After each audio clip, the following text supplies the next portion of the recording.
이제 우리 지난주 말씀에 이어서 오늘 이제 드디어 이제 오병이어의 기적의 사건의 현장으로 우리 오게 되었습니다. 여러분, 흔히 이제 사복음서를 공간복음과 이제 요한복음으로 나눕니다. 공간복음은 마태, 마가, 누가복음을 공간복음이라고 했어요. 왜 공간복음이냐? 같은 관점을 가지고 쓰여졌다 해서 공관복음 이렇게 말하는 겁니다. 마태, 마가, 누가복음을 공간복음이라고 이야기를 해요. 그래서 사복음서에 모두 다 4개의 복음서에 동일하게 기록된 사건이 여러분 의외로 많지는 않습니다. 몇 가지가 되질 않아요. 물론 가장 중요한 사건이 예수님의 십자가에 달리신 사건, 이런 것들은 다 기록이 되어져 있죠. 근데 주님의 가르침이 4개의 복음서에 동일하게 나타나는 사건은 많지는 않습니다. 자, 그런데 오늘 오병이어의 이 사건은 4개의 복음서에 공이 기록되어져 있는 사건입니다. 그만큼 이 오병이어가 가지고 있는 이 메시지와 사건은 굉장히 중요한 의미를 갖고 있다. 물론 기적의 규모가 어마어마합니다. 2만 명, 장정 5천 명, 2만 명, 200데나리온, 이런 규모가 어마어마한 사건이 지금 벌어진 거예요. 그것도 굉장히 중요하겠으나, 우리 결론에서 살피겠으나, 이것이 우리에게 미리 그려주고 있는 그림은 무엇인가? 또 이 안에 담겨있는 우리 믿는 자에게 주고 있는 중요한 그 메시지가 무엇인가를 알아채는 것이 더 중요하겠다, 이런 생각을 갖고 있습니다. 자, 오늘 사건은 이제 주님께서 제자들을 파송하시고 사역 보고를 받으신 이후에 벌어진 사건이라고 볼 수 있습니다. 주님께서 사역 보고를 받고 났더니 제자들의 몰골을 보니까 그냥 두면 안 되겠더라고요. 그래서 이제 좀 그만 좀 쉬자, 이렇게 해서 주님께서 제자들을 배 태워서 벳세다, 그곳을 요한복음에서는 디베랴라고 이게 표현을 합니다. 그곳으로 배 타고 보내셨습니다. 자, 쉬러 갔어요. 자, 그런데 문제는 무엇이었냐면 거기에서도 주님을 기다리고 있었던 수많은 사람들이 있었습니다. 주님을 만나러 왔습니다. 주님께서 그들을 보았더니 살아가는 그 모습이 이렇게 기록되어져 있습니다. 34절로 가보시면, 자, 이제 오늘 본문이 30절부터인데요. 34절로 보시면 이렇게 말합니다. 제가 읽어드릴게요. 예수께서 나오사 큰 무리를 보시고 그 목자 없는 양 같음으로 인하여 불쌍히 여기사 이에 여러 가지로 가르치시더라. 네, 어땠습니까? 바로 여기로부터 시작하여서 그 위대한 오병이어의 기적 사건이 벌어집니다. 여러분, 오병이어의 기적 사건의 시작이 어떠했다고요? 주님이 그들을 불쌍히 여기면서부터 오병이어의 그 어마어마한 기적이 벌어진 겁니다. 주님의 이 마음으로부터 시작해서 장정 5천 명, 전체 2만 명을 주님께서 기적으로 먹이시는 사건이 벌어졌다고요. 어디로부터요? 주님이 2만 명을 먹여야 되겠다, 기적을 좀 일으켜봐야 되겠다, 이런 결심을 하셔서 기적을 일으킨 게 아니라 주님이 목자 없는 양과도 같은 무리를 보시고는 불쌍히 여기는 마음이 들어서 바로 여기로부터 그 어마어마한 기적이 시작됐다는 점에 우리가 주목해 보아야 됩니다. 여러분, 저는 그렇게 생각합니다. 우리 가운데 많은 갈등이 있을 수 있습니다. 부부 사이에도 있고요, 부모와 자녀 사이에도 있고요, 시부모님과의 관계도 그렇고요, 장인 장모와의 관계도 그렇고요, 회사는 더 말할 것 없죠. 수많은 관계들 속에서 여러 가지 문제들이 있습니다. 그래서 이것이 워낙 힘들다 보니까 사람들이 이 문제를 어떻게 좀 이해해야 되고 어떻게 풀어가야 되나, 책도 많이 나와 있고 해결책도 많이 제시되고 있습니다. 그래서 그렇게 생각하면 될까요? 내가 사람을 뜨겁게 사랑하면 그 문제가 풀리겠습니까? 아니요. 우리가 사랑해도 그 사랑을 오해하는 사람도 있고요, 또 내가 사랑하는 방식이 옳지 않은 경우들이 가끔 벌어지기도 합니다. 아니면 좀 무슨 대화의 기술이 좀 좋아지면 가능할까요? 소통이 잘 되면 그것도 중요합니다. 그런데 그게 근본적인 해결책은 되지 못합니다. 오늘 본문에서 좀 이야기를 하자면 갈등을 해결할 수 있는 가장 좋은 방법 중에 하나가 무엇이냐면 서로를 불쌍히 여기는 겁니다. 저 사람도 은혜 없이는 불쌍한 사람이고, 나도 하나님의 구원의 은혜가 없었으면 지옥에 떨어질 수밖에 없었던 불쌍한 영혼이라고 하는 이 서로 불쌍히 여기는 것에 대한 전제가 있다면 많은 부분에서 인간관계는 풀릴 수 있다고 생각을 합니다. 여러분, 그래서요, 어떤 사람이 문제를 일으켰어요. 그러면 그렇게 생각하면 좋을 것 같아요. 불쌍하다. 그리고 아무리 저 사람이 위대한 일을 하고 좋은 일을 한다 하더라도 애쓴다, 불쌍하다. 여러분, 남편과 아내와의 관계도 마찬가지 아니겠습니까?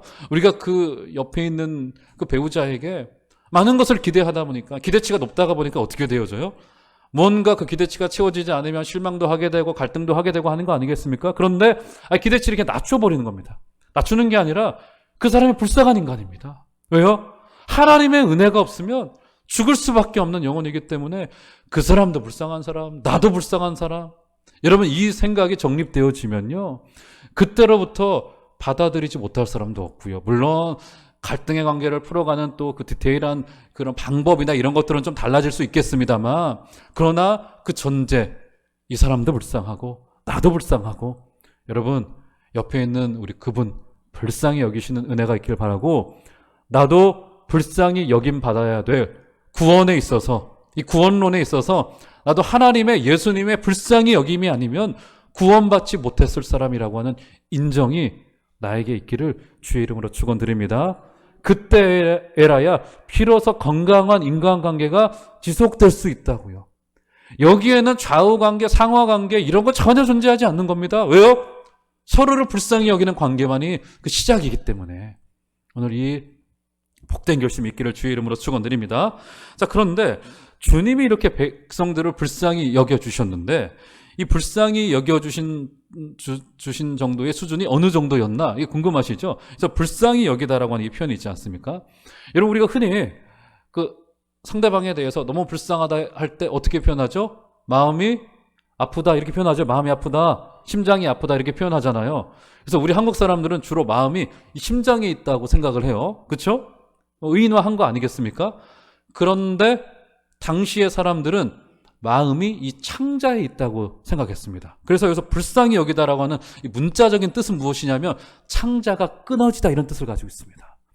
그러니까 지금 우리말로 하자면 주님의 속이 새카맣게 타들어갔다, 주님의 심장이 새카맣게 타들어갔다, 이런 표현이 불쌍히 여기셨다라고 하는 표현이라고요. 그러니까 굉장히 묵직한 표현이라고 하는 것을 우리가 알 수 있죠. 그리고 이 표현은 신약 성경에 걸쳐서 오직 주님에게만 사용되어졌습니다. 그러니까 여기에는 어떤 것이 들려져 있는 거예요? 오직 신적인 의지, 예수님의 의도, 예수님의 마음. 그러니까 사람에게는 한 번도 이 단어를 쓰지 않았다고요. 사람을 주어로는 오직 주님에게만, 주님이 불쌍히 여기셨다라고 하는 곳에만 쓰였습니다. 자, 그러면 이 불쌍히 여기신 것에 대해서 좀 더 볼까요? 34절을 보시면 그 이유가 등장합니다. 이렇게 한번 가볼까요? 자, 6장 34절 다시 한번 보시면 이렇게 말해요. 예수께서 나오사 큰 무리를 보시고, 자, 무엇 때문에 불쌍히 여기셨다고요? 목자 없는 양 같음으로 인하여 불쌍히 여기셨다. 자, 이런 좀 특이한 표현이 여기 등장하고 있습니다. 여러분, 그래서요, 이 성경을 조금 우리가 많이 읽는 게 중요한 게 뭐냐면, 이 정도의 이제 표현이 턱 등장을 하면은 성경을 많이 읽다가 보면은 이 표현이 구약에서 여러 차례 등장하고 있는 것을 알 수 있어요. 아, 이것이 구약에서 예언되어진 주님의 모습 가운데 하나구나라는 것을 우리가 알 수 있습니다. 한번 가볼까요? 에스겔 34장 한번 가보겠습니다. 자, 예언되어져 있는 부분 보도록 하겠습니다. 에스겔 34장으로 가보시면 34장 23절 보시면,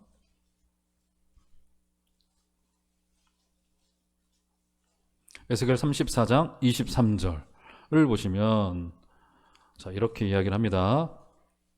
제가 읽어드릴게요. 내가 누구를 세웠다고요? 한 목자를, 그렇죠, 누구를 예표하는 걸까요? 오실 그리스도를 예표하는 겁니다. 그걸 어떻게 할 수 있냐? 그들 위에 세워 먹이게 하리니, 여기까지는 모르겠어요. 그는 내 종 누구라고요? 다윗 죽었는데 다윗이래요. 지금 에스겔 시대의 선지자에. 그렇죠? 누굴 예표하는 겁니까? 다윗의 혈통을 따라 오실 유다 지파의 예수 그리스도가 오실 것을 이렇게 예표하는 겁니다.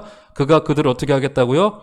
먹이고 그들의 목자가 되리라. 네, 이렇게 이야기를 합니다. 한 목자가 세워질 것인데 그는 다윗이래요. 즉 다윗의 혈통으로 오실 예수 그리스도를 말하고 있는 거고요. 그가 오셔서 무슨 일을 한답니까? 먹이시는 일. 목자의 첫 번째 책무는 바로 뭐예요? 먹이는 일입니다. 먹이는 일. 먹이는 일이에요. 이게 굉장히 중요합니다. 그래서 우리 교회 식당관리위원회가 그렇게 중요한 부서예요. 먹여야 됩니다. 먹여야 돼요. 잘 먹어야 됩니다. 바자회 때도 음식이 없으면 그건 바자회가 아니야. 그거는 제일 중요한 데가 이 먹이시는 것이고, 우리 교회 당회실보다 더 중요한 식당관리위원회, 그 식당, 저는 진짜 그렇다고 믿습니다. 진짜 굉장히 중요해요. 먹여야 됩니다. 주님의 사역이셨어요.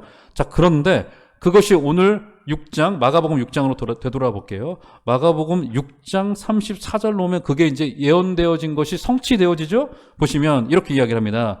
예수께서 나오사 큰 무리를 보시고 그 목자 없는 양 같음으로 인하여 불쌍히 여기사 이에 여러 가지로 가르치시더라. 나오죠? 바로 메시아 예수 그리스도를 알지 못하는 자들이니까 주님이 그들을 불쌍히 여기셨습니다.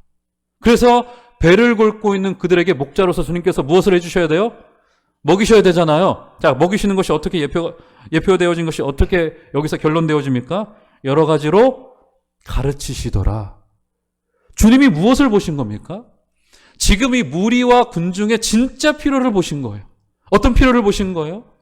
지금 실제로 이들은 가난한 자들이었습니다. 그런데 주님께서는 먼저 그들의 물리적인 배를 채워주시거나 그들에게 부자 되세요, 정치적인 구호와 선동을 한 것이 아니라 그들에게 무엇을 하신 거예요? 하나님의 진리의 말씀으로 먹이셨습니다. 할렐루야. 여러분, 이번 한 주간에도 우리 예수 그리스도로 배부르시는 복되고 놀라운 은혜가 있기를 주의 이름으로 축원드립니다. 그래서 저는 이것에 대해서 정말 중요한 점 한 가지가, 교회가 놓치지 말아야 될 중요한 점 한 가지가 무엇이냐면, 반드시 교회는 하나님의 진리의 말씀을 가르치는 본인의 책무를 게을리하지 말아야 됩니다. 제가 한 목사님의 이야기를 들었습니다. 미국으로 유학 중에 한 교회 우연찮게 담임으로 한 6, 7년 정도 사역을 하시게 되어졌어요. 젊으셨던 시절이니까 30대 시절부터 목회를 시작하셨는데, 이민교회가 그렇습니다. 저도 이제 부목사로 사역을 해봤지만 이제 삶의 패턴이 여기와는 완전 다르기 때문에 목회 패턴도 달라요. 그래서 가끔 그런 일도 합니다. 이제 누구를 소개받아서, 그 교회를 소개받아서 오시는 분들 공항으로 픽업을 나갔다가 차로 이사도 도와드리고, 무슨 일이 있으면 가서 찾아봐주고, 병원도 데려다주고, 이런 일들을 이제 목사들이 좀 합니다. 거기서는 이제 손길이 부족하고 이제 처음에 오신 분들이 그런 거 모르기 때문에. 목사님은 젊으시니까 체력도 좋고 열심히 그 일을 하셨대요. 한 6년, 7년 동안을. 그리고는 이제 목회를 거기서 정리하시고 한국으로 들어오시게 되면서 자신의 목회를 뒤돌아서 생각을 해보니까 내가 열심히 했대요. 그런데 과연 내가 성도님들께 정말 진짜로 하늘의 양식을 먹였냐에 대하여 반성이 되더라는 겁니다. 성도님들의 병원도 데려다 드렸고, 공항도 픽업해다 드렸고, 이사도 도와드렸고, 누구도 알아봐 드렸고, 사업터도 연결해 드렸고, 집도 알아봐 드렸고 했는데 본인이 목사로서 말씀을 가르치는 일에 너무 소홀히 했다라는 겁니다. 그래서 한국에 돌아와서는 그 결심을 하고 목회를 하고 계신데요. 여러분, 오늘 주님께서 배골고 굶어있는 백성들을 향하여 먼저 그들의 물리적인 배를 채워주기보다는 그들에게 하늘의 양식을 가르치시면서 그들에게 말씀을 먹이셨습니다. 이번 주간에도 주님이 주시는 양식으로 배부르시는 복된 은혜가 여러분들 가운데 넘쳐나게 되기를 주의 이름으로 축원드립니다. 자, 그러면서 주님께서 그렇게 열심히 하늘의 양식으로 말씀을 먹여주시다 보니까 시간 가는 줄 몰랐던 것 같아요. 해가 지기 시작합니다. 자, 그러자 해가 지고 나자 제자들이 주님께 한 가지 제안을 하기 시작해요. 35절로 가보시면 마가복음 6장 35절 이렇게 이야기를 합니다. 제가 읽어드릴게요. 때가 저물어 가매. 자, 날이 저물었어요. 설교가 길어졌던 것 같습니다.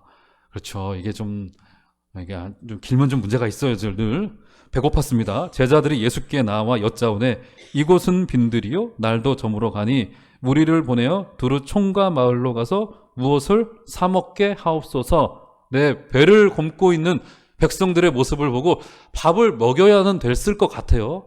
그러니까 제자들이 와서 어떻게 제안한 겁니까?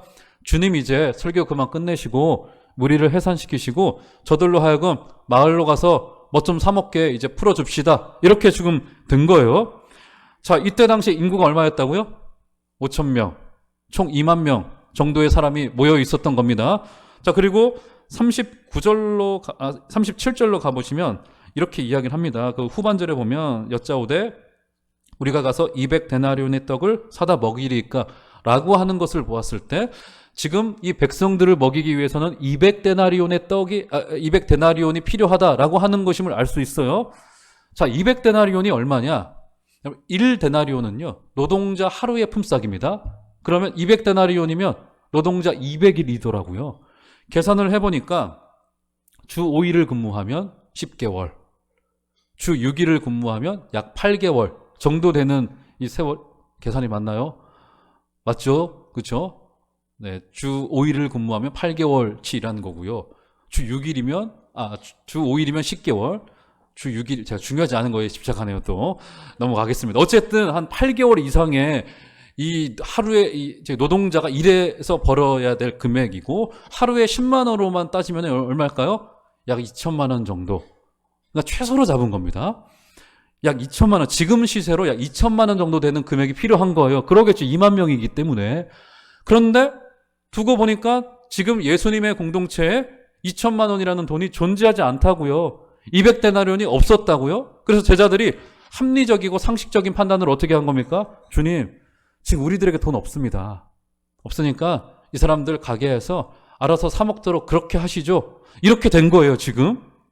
저들의 배고픔에 대해서 지금 이 배고픔이 우리에게 책임이 있지 않습니다. 지금 이렇게 말한 거라고요. 여러분, 이런 무책임한 소리가 어디에 있습니까? 그렇지 않습니까? 지금 예수님께서는 그래서 제자들을 향해서 매우 중요한 말씀 한 가지가 해요. 자, 37절로 가보시면 이거 중요하니까 한번 다 같이 한번 한 소리로 37절 읽겠습니다. 시작. 대답하여 이르시되 너희가 먹을 것을 주라 하시니 여짜오되 우리가 가서 200데나리온의 떡을 사다 먹이리이까. 이상한 대답이시죠? 주님께서도 지금 200데나리온이 없다라고 하는 것을 누구보다 잘 알고 계셨을 거라고요. 그런데 주님이 그들에게, 제자들에게 어떻게 말합니까?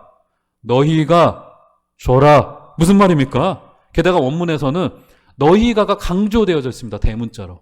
우리로 말하자면 굵은 글씨 정도로 되어 있다고요. 주님께서 말씀하셨을 때 그렇게 말씀하셨던 것 같아요. 너희가 줘. 먹을 것을 줄 자들은 너희들이야. 이렇게 강조하고 있는 거라고요. 지금 해는 떨어지고 빈들에서 배고파 하는 자들에게 먹여야 될 책임이 누구에게 있다고요? 예, 제자들, 곧 교회에게 있다는 겁니다. 여러분, 결국 세상의 마지막 소망은 교회입니다. 믿으시길 바랍니다. 세상의 마지막 보루는 교회밖에 없고요. 그리스도인들밖에 없습니다.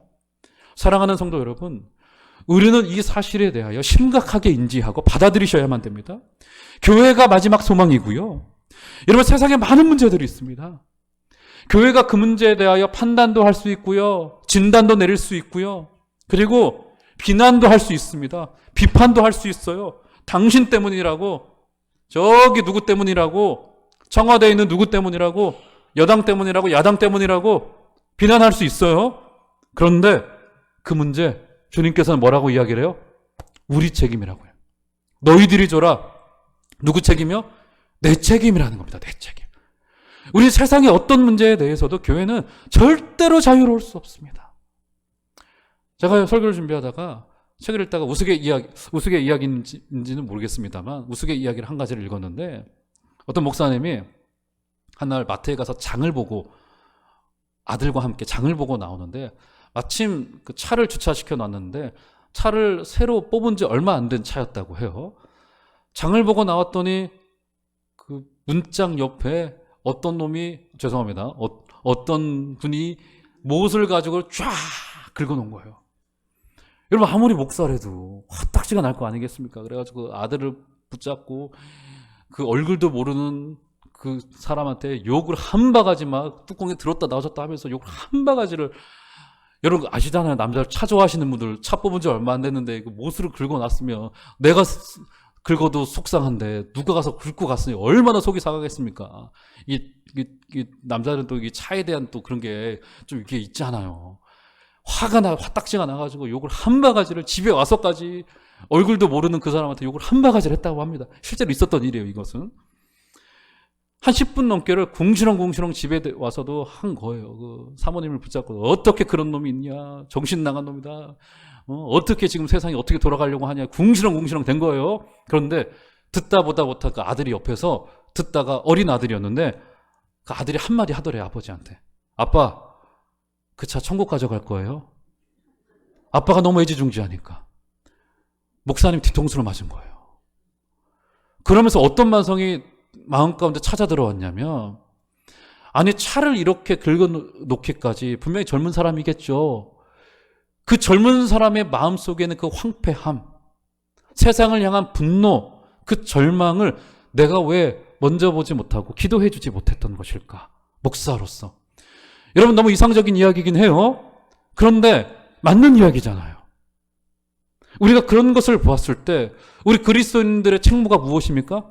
거기에 담겨있는 그 분노와 그 아픔과 그 좌절과 절망을 보고 기도해 줘야 되잖아요.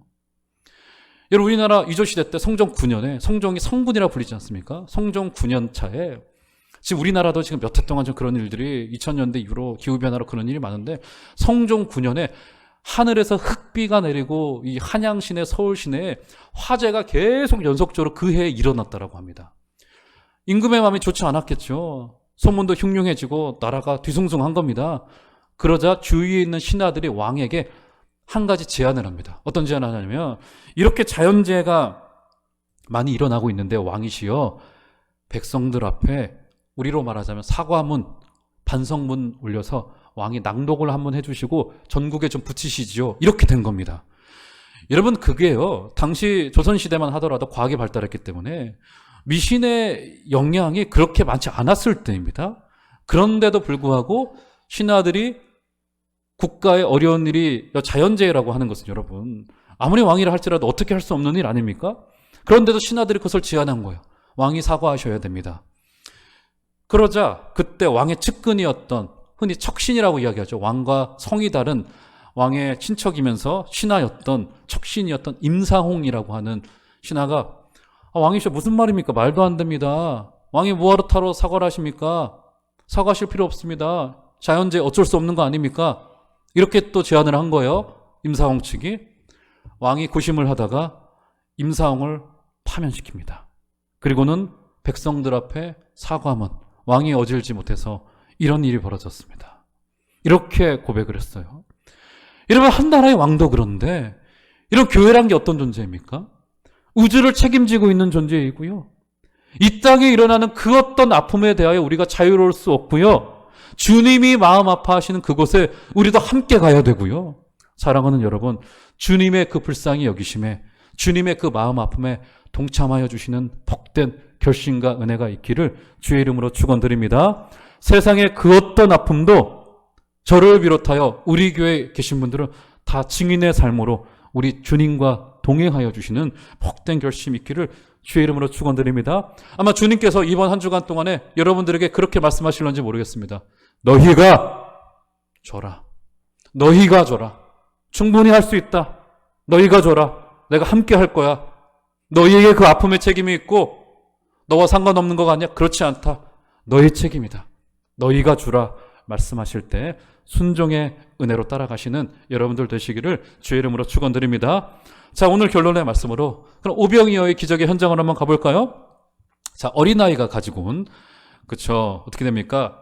한중가도 같은 도시락을 나눠주기 시작하면서 어떻게 합니까? 오병이어가 어마어마한 음식으로 변화되어지는 정말 성경 전체에서 이만한 기적이 없을 정도로 정말 놀라운 기적으로 주님께서 우리를 먹여주셨습니다. 여러분 이 말씀에 대하여 우리가 수없이 많이 들어왔습니다. 주일학교 때로부터 열심히 들어왔고요. 굉장히 익숙한 부분이에요. 여러분 주로 어떻게 오병이어의 기적 사건에 대해서 여러분 스스로 생각하셨고 혹은 좀 들어오셨나요? 저는 어렸을 때 그렇게 들었던 것 같아요. 마침 교회 건축이 앞에 있어요. 저 교회 건축이 있으니까 또 이제 그런 말씀을 또 잘하시는 또 이제 부흥사가 계세요. 여러분 하나님 앞에 액수가 중요한 게 아닙니다. 10억, 1억, 10만 원 이거 중요하지 않습니다. 지금 작정하세요. 이 어린아이의 도시락 떡 5개와 물고기 2마리 주님께서 활용하셔서 기적을 일으키셨던 것처럼 여러분 지금 작정하세요. 떡 5개, 물고기 2마리 얼마 하시겠습니까? 이렇게 축복의 계약금 정도의 의미로 우리가 많이 이해를 해왔습니다. 자, 과연 그렇다라고 한다면 이 오병이어의 기적이 우리에게 어떤 의미가 있을까? 여러분 이것은 의외로 본문 안에 굉장히 쉽게 이 해답이 담겨져 있습니다. 굉장히 중요한 41절로 가보시면 자 41절로 한번 가볼까요? 자, 다 같이 한번 마가복음 6장 41절은 다 같이 한번 한 소리로 한번 읽어보도록 하겠습니다. 시작. 예수께서 떡 5개와 물고기 2마리를 가지사 하늘을 우러러 축사하시고 떡을 떼어 제자들에게 주어 사람들에게 나누어 주게 하시고 또 물고기 2마리도 모든 사람에게 나누심에 자, 이렇게 되어져 있죠. 자, 떡 5개와 물고기 2마리가 나누어지고 있는 현장입니다. 그런데 여기서 중요한 41절의 초두에 보면 예수께서 떡 5개와 물고기 2마리를 가지사 하늘을 우러러 어떻게 하셨다고요? 축사하시고 그 다음에 어떻게 하셨습니까? 떡을 떼어. 자, 저를 바라보시겠어요? 자, 기억나시는 본문 없습니까? 축사하시고 떡을 떼어. 축사하시고 떡을 떼어. 어떤 본문이 기억나시나요? 한번 찾아볼까요? 고린도전서 11장 23절 24절. 여러분들의 눈빛이 흐려지는 것에서 모르시는 듯한 느낌을 받았습니다. 고린도전서 11장 23절 24절. 자, 굉장히 중요한 본문이에요. 자, 반드시 이것은 여러분 방금 있었던 누가복음 6장 41절과 함께 연관시켜서 이해해야 될 구절입니다. 다 같이 한번 고린도전서 11장 23, 24절 2절 시작. 내가 너에게 전한 것은 주께 받은 것이니 곧 주 예수께서 잡히시던 밤에 떡을 가지사 축사하시고 떼어 이르시되 이것은 너희를 위하는 내 몸이니 이것을 행하여 나를 기념하라 하시고, 이게 똑같은 표현이 등장하죠. 24절 초도에 보면 떡을 가지사 어떻게 하셨다고요? 축사하시고 떼어 이르시되. 똑같은 단어, 똑같은 표현을 활용했고 우리도 똑같이 번역을 해놨습니다. 잘 번역을 했어요. 축사하시고 떡을 떼었습니다. 고린도전서 11장 이 본문이 어떤 현장이에요, 여러분? 어떤 현장입니까? 다음 달에 우리가 하게 될 성찬식. 예, 그 현장이잖아요. 그 현장을 사도 바울이 주님의 말씀을 그대로 가져오면서 말했던 것 아닙니까? 축사하시고 감사하시고 떡을 떼셨다. 이렇게 말합니다. 자, 떡을 떼었다라고 이야기를 합니다. 자, 지금 우리 성찬식에서는 어떻게 되어 있죠? 빵이 다 갈라져 있죠. 이렇게 미리 다 잘라놨습니다. 원래 원형의 성찬식은요, 제가 올 봄에 말씀드렸던 것 같은데 큰 빵을 앞에 있는 성도들로부터 나눕니다. 지금도 서구교회에서 성경의 원형대로 지키길 원하는 크지 않은 교회들에서는 큰 빵을 가지고 와서 성도들을 실제로 해변가로 데리고 가요. 주님께서 지금 이거 해변가이기 때문에 거기에서 큰 빵을 조금씩 떼어서 먹습니다. 이것이 굉장히 성경적이에요. 원형 그대로의 성찬식입니다. 그래서 우리 교회는 뭐 그렇게 하기는 힘들어요. 떡을 다 이제 잘라 가지고 가져오지 않습니까? 그래서 떡을 떼다고 그래서 이야기를 한 겁니다. 그래서 떡을 뗀다는 것은 원래는 빵을 찢는다 이런 표현을 가지고 있어요. 그런데 이 표현이 정확히 주님의 몸이 찢어졌다라고 하는데 활용되어진 겁니다. 우리가 이미 잘 알고 있다시피 그래서 성찬식은 주님의 몸과 피를 기리는 그런 기념식이 되는 거 아니겠습니까? 자, 그래서요, 오병이어의 기적 사건에서 지금 예수님께서 축사하시고 떡을 어떻게 했다고요? 떡을 떼었다. 신약성에서 떡을 뗐다는 것은 항상 성찬식, 예배 현장이었다라고 하는 사실을 기억하시길 바라요. 자, 떡을 떼었다라고 한 것에서 이 오병이어의 사건이 사실은 들판에서 이루어진 식사이기도 했으나 초대교회 때도 성찬과 식사가 함께 이루어졌잖아요.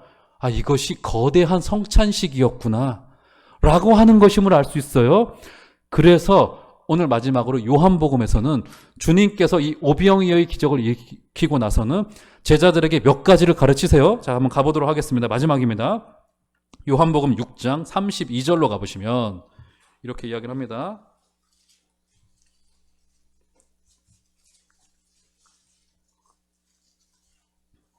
요한복음 6장 32절 한 절 말씀 같이 한번 읽겠습니다. 시작. 예수께서 이르시되 내가 진실로 진실로 너희에게 이르노니 모세가 너희에게 하늘로부터 떡을 준 것이 아니라 내 아버지께서 너희에게로 하늘로부터 참떡을 주시나니. 무슨 말 하는 겁니까? 하나님이 하늘로부터 떡을 주실 것이다 이렇게 말씀하니까 제자들이 그 다음에 어떻게 반응했습니까? 어이쿠, 그러면 우리도 좀 떡 좀 주세요 이렇게 된 거예요. 아직 주님의 말씀을 못 알아먹고 있는 겁니다. 우리로 말하자면 어이구, 우리에게도 좀 돈 좀 주세요 이런 말하고 똑같은 말이 된 거예요. 예수님께서 말씀하시자. 그러니까 주님께서 이렇게 말씀하십니다. 요한복음 6장 35절 그 밑에 오늘 결론의 말씀입니다. 다 같이 시작. 예수께서 이르시되 나는 무엇이라고요? 생명의 떡이니. 그러니까 오병이어의 기적의 이 사건이 주님께서 자신의 몸을 나누어 주신 그 사건이구나. 그것을 예표하는 사건이구나. 자신이 떡이 되어서 생명을 나누어 주시려고 하십니다. 결국 들판에 흩어진 자들에게 12광주리가 남도록 넘치도록 배불리 떡을 떼어 주신 것은 무엇을 설명하시려는 것이에요? 내가 이 양떼들을 위하여 떡으로 왔다. 죽으러 왔다. 내 몸을 찢으러 왔다. 사랑하는 여러분, 이번 한 주간에도 우리 예수 그리스도로 배부르시는 복된 은혜가 있으시기를 주의 이름으로 축원드립니다. 그분의 말씀으로 기뻐하시고 그분이 우리와 함께 하시는 것으로 기뻐하시고, 그래서요, 아직 주님 때문에 배불러 본 경험이 없으시다면 아직 신앙의 초보이실런지 모르겠습니다. 혹은 아직 주님을 모르시는 것은 아니실런지 모르겠습니다. 이번 한 주간에 주님 때문에 배부르시고 우리의 유일한 해답이 되신 예수 그리스도를 붙들고 승리하신 은혜가 있기를 주의 이름으로 축원드립니다. 그리고 또 한 가지, 주님께서 바로 그 떡을 너희들이 나누어 주라, 너희들이 주라라고 말씀하셨듯 이 증인의 삶, 선교의 삶을 힘있게 살아내시는 복된 은혜가 있으시기를 주의 이름으로 축원드립니다.